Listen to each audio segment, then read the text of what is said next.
Hi, I'm sending this message from Seattle, Washington, where I'm at the last in person residency of my PhD program with Antioch University. It's been an exciting time to present my research and my work with Gen X and millennial women leaders and psychological safety and interpersonal boundaries, and in particular, the experience of scapegoating and executive derailment.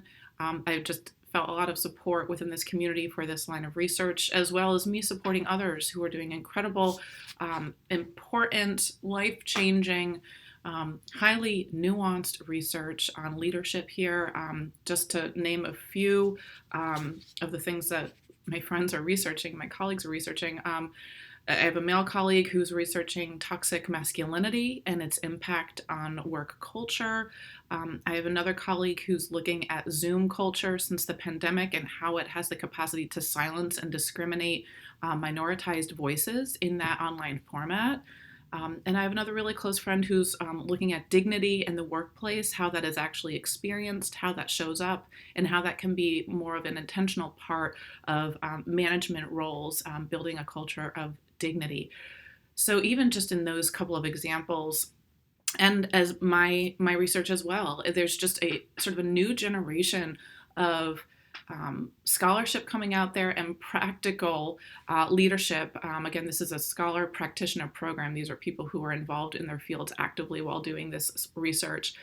It's just sort of breaking down a lot of barriers and constructions of identity and self in ways that I think are going to really serve my generation well moving forward, and hopefully sort of the next generation, changing work-based culture and leadership and what that means and decision making and conflict resolution.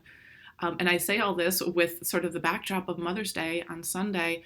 I typically don't talk about my role as a mother of young children in this format, just because I protect the privacy of my kids and my family, which I love very much. But I think in stepping away from that role for a couple of days here in Seattle, and also connecting with my colleagues who are also mothers and parents of young children, that is part and parcel of what my leadership approach is and my coaching approach with women, particularly those who are balancing these multiple roles. And anyone who's really a caretaker. One of my colleagues from Australia is a caretaker for her mother, while also working full time and being a doctoral researcher.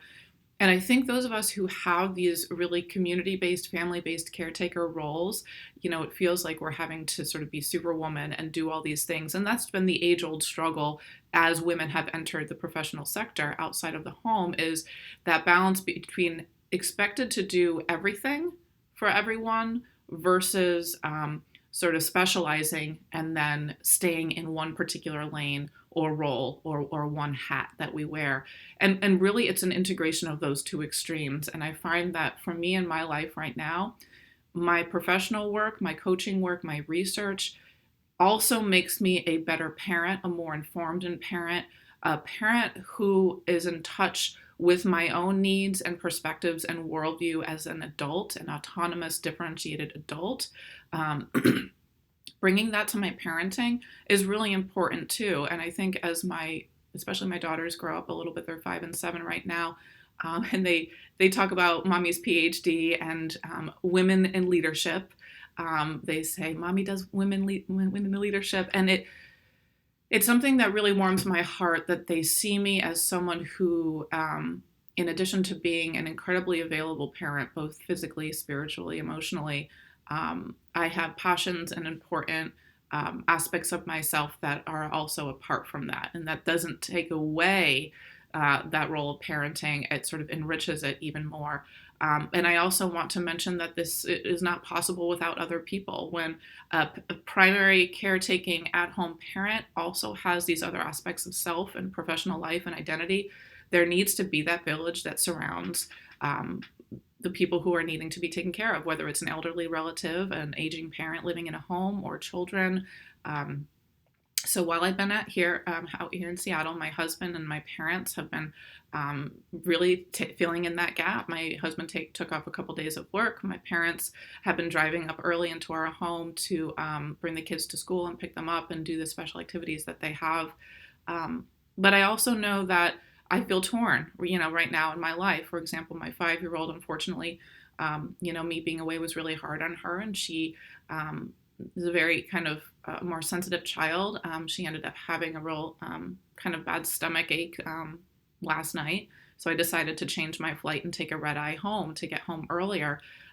Not missing any of the program. I'm just sort of taking that red light instead of staying in the hotel one more night. And, it feels really good that I can also kind of close the door on this professional piece of me traveling and presenting my research and fulfilling that part of my identity and my calling, feeling good about also closing the door on this trip and coming home a little bit earlier, because I know I have a purpose and a joyful work and important work as being a primary at-home parent. So I say this for those of you, in particular my clients that I work with, who have these very deeply felt callings to parenthood and then work outside the home. It's a constant balancing act. It's something that I think continually builds a sense of guilt, or feeling like you're torn, or you're never able to be in all the right places at all the right times. And I feel that. I experience that myself. And it's something that I think the more is communicated about and shared about and made transparent about what that balance feels like, the more that both of these spaces, the sort of professional space and the home space, can really create space for the ability to have that expansiveness of identity and personhood, instead of really the age-old expectation of sort of people staying in their lanes, and particularly as it relates to gender roles.